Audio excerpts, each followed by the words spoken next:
तो दोस्तों कुछ दिन पहले मैं आप लोगों को एक वीडियो के माध्यम से बताया था कि किस तरीके से भारत के जो लैंडिंग प्लेटफॉर्म डॉक या फिर कहे तो multi role support vessel project है वो डिले हुआ और किस तरीके से फिर से एक बार इस प्रोजेक्ट में जान फूंकने का तैयारी किया जा रहा है। साथ ही साथ दोस्तों उस वीडियो में आप लोगों को ये भी बताया था कि प्रोजेक्ट के अंतर्गत भारत को टोटल 5 देशों के तरफ से अपने लैंडिंग प्लेटफॉर्म डॉक का ऑफर किया गया। और दोस्तों एक नए सीरीज के तहत मैं आप लोगों को एक एक करके 5 अलग अलग वीडियो के माध्यम से इन सभी जहाजों के खासियतों के बारे में बताऊंगा। और दोस्तों आज के लैंडिंग प्लेटफॉर्म डॉक वीडियो के पहले पार्ट में आप लोगों को फ्रांस के तरफ से भारत को ऑफर किया गया mistral class amphibious warfare vessel के बारे में बताऊंगा। तो डिटेल में जानने के लिए वीडियो के आखिर तक बने रहिए और चैनल को सब्सक्राइब और वीडियो को लाइक जरूर कीजिए। तो दोस्तों भारत के सामने जिन 5 देशों के तरफ से अपने लैंडिंग प्लेटफॉर्म डॉकों का ऑफर रखा गया है उनमें फ्रांस सबसे महत्वपूर्ण है या फिर कहे तो फ्रांस को सबसे अग्रिम देश के रूप में देखा जा रहा है। बेसिकली फ्रांस के तरफ से अपने नेवल ग्रुप के तरफ से डिजाइन और डेवलप किया हुआ mistral class amphibious warfare vessel का ऑफर किया गया है। दोस्तों आपके जानकारी के लिए बता दूं कि फ्रांस इन जहाजों को भारत में निर्माण करने को लेके जो ज्वाइंट पार्टनरशिप कर रहा है या फिर कहे तो ज्वाइंट वेंचर को आगे बढ़ा रहा है वो असल में भारत के Reliance defence and engineering limited के साथ है।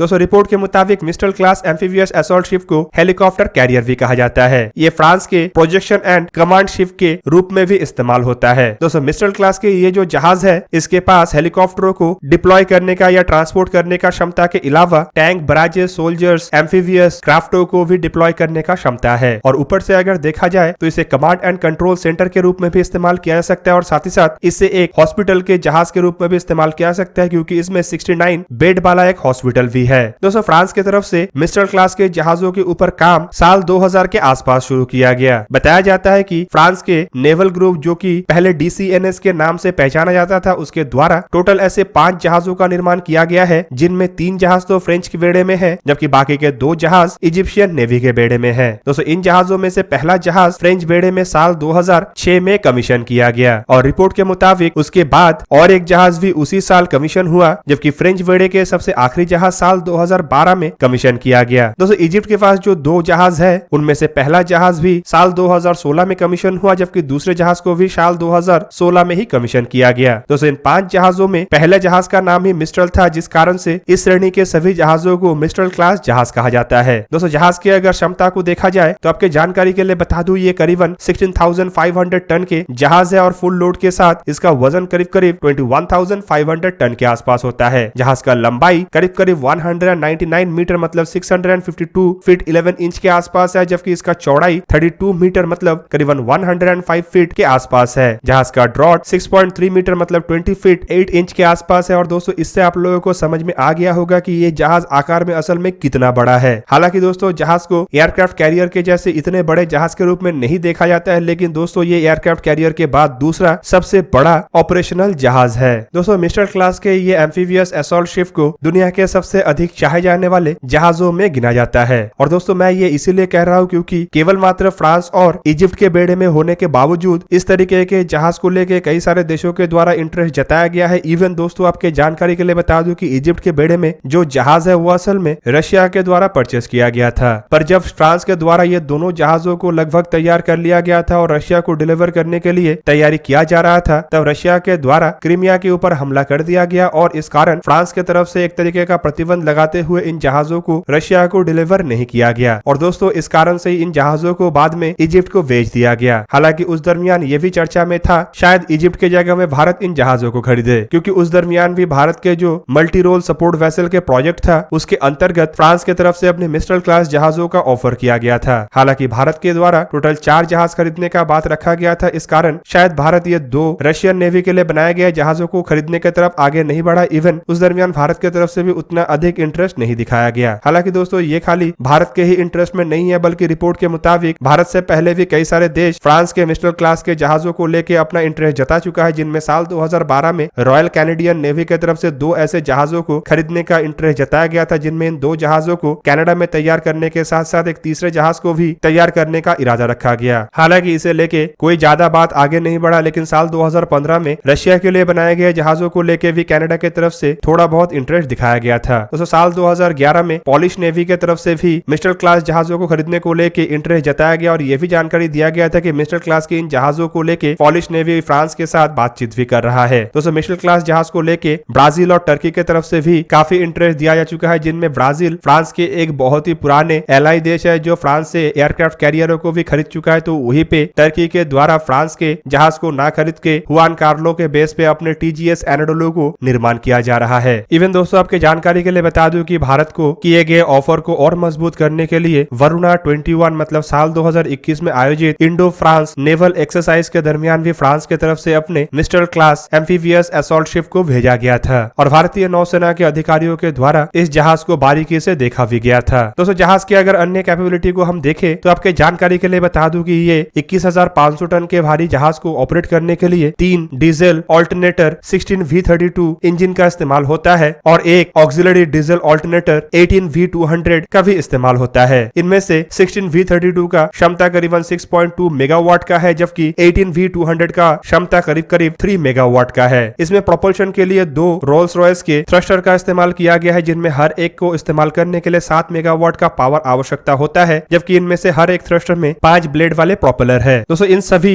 इंजन और थ्रस्टर की मदद से ये जो जहाज है ये अधिकतम 18.8 नॉट मतलब 35 किलोमीटर पर आवर की रफ्तार से ट्रैवल कर सकता है। और दोस्तों इसी रफ्तार में अगर जहाज को ट्रैवल कराया जाता है तो ये अधिकतम 10,800 किलोमीटर मतलब 5,800 नॉटिकल माइल के डिस्टेंस को कवर कर सकता है। हालांकि 15 नॉट्स मतलब इसकी इकोनॉमिकल रफ्तार में अगर जहाज को ट्रैवल कराया जाता है तो जहाज के अधिकतम रेंज 10,700 नॉटिकल माइल या फिर कहे तो 19,800 किलोमीटर के आसपास है। दोस्तों जहाज में कैरी किए जाने वाले सामानों को अगर देखा जाए तो ये जहाज 4 लैंडिंग क्राफ्ट को भी कैरी कर सकता है, जो कि काफी बड़े आकार के वेसल्स होता है। इसके अलावा दोस्तों हाल ही में जहाजों के लिए फ्रांस के द्वारा EDA-RS एम्फीबियस लैंडिंग क्राफ्ट को भी डिलीवर किया गया है और ये इस मॉड्यूल के लैंडिंग क्राफ्ट था। लैंडिंग क्राफ्ट के अलावा लैंडिंग क्राफ्ट एयर कुशन को भी ये जहाज कैरी कर सकता है। जहाज के पास 70 व्हीकलों के कैपेबिलिटी है, जिनमें 13 से लेकर 40 स्ट्रॉन्ग लिकलेयर टैंक के बैटेलियन को भी कैरी करने का क्षमता है। इसके अलावा अगर ट्रूप्स के क्षमता को देखा जाए तो शॉर्ट रेंज में या शॉर्ट ड्यूरेशन में ये जहाज 900 ट्रूप्स और लॉन्ग ड्यूरेशन में करीब 450 ट्रूप्स को कैरी करने का क्षमता रखता है। पर दोस्तों इतने भारी भरकम जहाज को ऑपरेट करने के लिए ज्यादा क्रू मेंबर का आवश्यकता नहीं है और रिपोर्ट के मुताबिक इसे 20 ऑफिसर, 80 पेटी ऑफिसर और 60 क्वार्टर मास्टरों के द्वारा ऑपरेट किया जाना पॉसिबल है। दोस्तों मिस्टर क्लास के इस जहाज में सेंसर्स के रूप में MRR 3D NG air surface sentry radar, 2 optical fire control system का इस्तेमाल किया गया है, जबकि हथियार के रूप में इसमें 2 सिम्बेड मिसाइल सिस्टम, 2 20 मिलीमीटर के गन मॉड्यूल, 2 30 मिलीमीटर के गन सिस्टम, 2 7.6 मिलीमीटर के गन, 4 12.7 मिलीमीटर के ब्राउनिंग मशीन गन लगाया गया है। और अगर एयर विंग को देखा जाए तो ये जहाज 16 हैवी और 35 लाइट हेलीकॉप्टरों को कैरी करने का क्षमता रखता है, जबकि जहाज के ऊपर 6 हेलीकॉप्टर लैंडिंग स्पॉट है, मतलब एक साथ जहाज में 6 हेलीकॉप्टरों को लैंड या 6 हेलीकॉप्टरों को टेक ऑफ कराया जा सकता है। तो दोस्तों ये था आज का वीडियो। अगर आपको वीडियो अच्छा लगा तो लाइक कीजिए और मेरे चैनल को सब्सक्राइब कीजिए और साथ में बना हुआ बेल आइकन को भी प्रेस कर दीजिए ताकि आप मेरा वीडियो देख पाए सबसे पहले। जय हिंद।